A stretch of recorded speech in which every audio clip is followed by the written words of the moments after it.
You never know who you're going to meet on one-on-one. The gentleman you're about to meet is really making a difference. He is Chip Paillex, and he is the founder-president of America's Grow a Row and the grand prize winner of the Making a Difference Award, granted by whom? Russ Berry. The Russ Berry Foundation Awards for Making a Difference. I actually met you recently at the awards. I was able to MC it once again. Met some terrific people. By the way, let's let folks know that the Russ Berry Awards for people making a difference are for folks who are nominated by all sorts of people who are making a difference in the lives of others. Tell everyone what your organization does, because you got the grand prize. We, as you say, got the grand prize. Exactly. First, thanks for having me, Steve. I appreciate the time here. Very simply, our program is America's Grow a Row. And basically, it's an organization where we have mostly kids that help us plant, maintain, harvest, and then donate produce to food pantries and food banks all across the state. How'd you get into it? Well, ironically enough, I had a little garden of my own, and if you or anyone you know has a garden, you know that in the summer things tend to run wild, and I wound up having so much extra produce that instead of just giving it to the office, I decided to give it to the food pantry. I saw a little article in the paper, and they said they had a need? Yep, exactly. And by the way, your daughter was involved as well? Absolutely, yep. Who's your daughter? How old? Kira, she's now 12. What are we looking at right there? We're looking at our farm. Well, it's not our farm, but it's where the farmers allow us to have our program set. And the two folks on the right are the owners of the farm, and then, of course, myself and my daughter on the bottom left. So you bring the food to the food pantry, right? And you go, okay, we're done. No? Not necessarily. We have a very large network. It's not just bringing it to the food pantry, it's also having major organizations that have the supply chain and the infrastructure to do pickups. What I mean by that is sometimes we have up to 75 people that help, sometimes even 125 people pick at night. We wind up having 28, 30, 35 pallets worth of produce ready to go. So what we do is we have these food banks that come by with their trucks, tractor trailers, pick up the produce, haul it out, and it gets distributed all throughout New Jersey. So it's not just a small garden per se that helps food pantries, but really goes throughout the entire state. So talk to us about how serious, we work with our friends up at Merck, the Merck Foundation. They got us into this whole hunger issue, and I didn't realize it's as bad as it is. How bad is it? Well, hunger is bad, and I would say that the numbers in the industry right now are saying that it's at least 20% worse than it was last year. Part of the problem is that a lot of the folks that have traditionally given to help support food pantries and food banks, what have you, or soup kitchens, now they're on the receiving end. So it's really a double dip issue where those people helping support are now actually looking for produce. Our information says that 1 in 10 families in this country are dealing with significant hunger issues. Absolutely, it is true. And in New Jersey, the same statistics say that 15% of children are suffering from the food insecurity issue. Yeah. Your daughter's name again is? Kira. How has this impacted her? Very much. She has a lot of ownership in the program. She knows that kids and families are in need, and this is a priority to her. You know, it was just a few weeks ago we had a choice between going down to the beach for the weekend or having a picking, and without a question she said we're going to pick apples.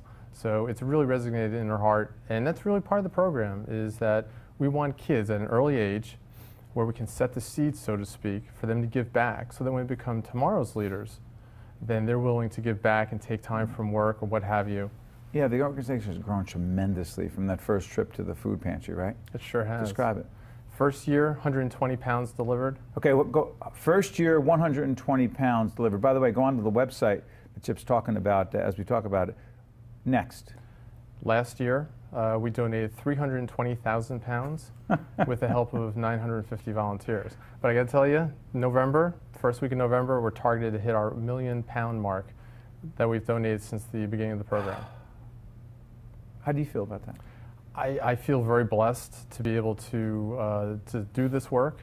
I feel so fortunate to meet so many people that help us get to where we are today, because the program is about the people. It's about the people who we help.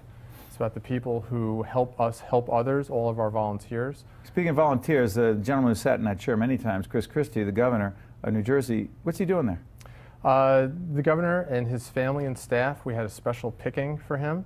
They came out and he helped us pick string beans and we picked somewhere around 800 pounds throughout the course of an hour and a half. He's a great supporter. Is he a of the good program. volunteer? I think he's a great volunteer. Smart thing to say. All of our volunteers are great, but some rise a little higher. So. Exactly. How can folks watching right now in the many states we're seeing on public television, if they say, hey, this is a great idea, how can they help? Well, there's several ways. You could start like I did. I mean, I just had a little 30 by 30 foot garden. If you have extra produce, bring it to a food pantry. If you want to get bigger scale, then call us. We'll set you and hook you up with a farm that allows you to glean. Gleaning is an area What's where... gleaning? That's very simply where farmers traditionally plant in succession week on week. Sometimes based on weather or inventory, sales, there's a lot left in the fields. It's not by design, of course, but that's just the nature of farming. They allow us to go in and pick everything, scalp the fields dry so that nothing is wasted. How much time do you put into this? A whole lot. I would say, well, it's at least 20, 25 hours a week. How do you balance it with the rest of your life? It's all about organizational skills. You have to be easier organized. Said than done. Come on, what does that mean? Well, it's you know, I've got 2 people that are helping me with the organization. We're part-time basis.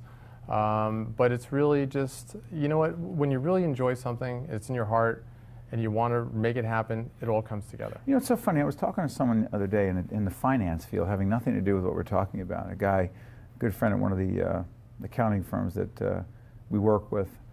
They do a lot of charitable work, and he said to me that whether it's accounting or the charitable work that this organization does, quote unquote, it's got to be in your DNA.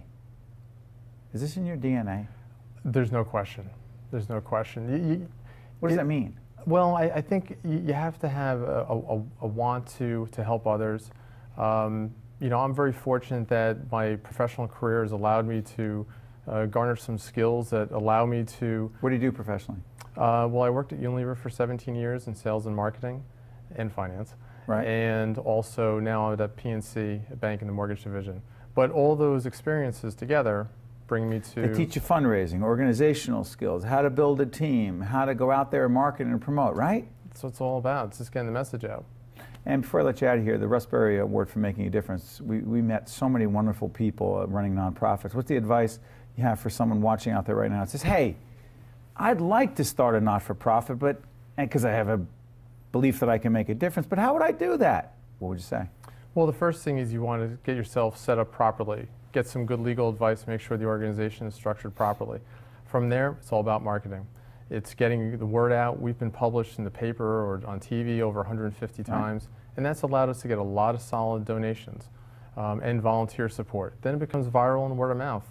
So if you have a good mission, just market it. Let me tell you something. We met you at that award, and I told Angelica Berry right after you got the grand prize of $50,000, I said, Angelica, we have to get Chip in here. And so if we've helped in just a small way, that's why we're here doing what we're doing. So it's a good match, good partnership. Thank you very much, Chip. It's a big way, and I appreciate your support. Our pleasure. Keep doing what you're doing. Thanks so much. Stay with us. One-on-one will continue right after this. That was it. If you would like more information on this program, or if you'd like to express an opinion, email us at info@caucusnj.org and visit us online at oneonone.org.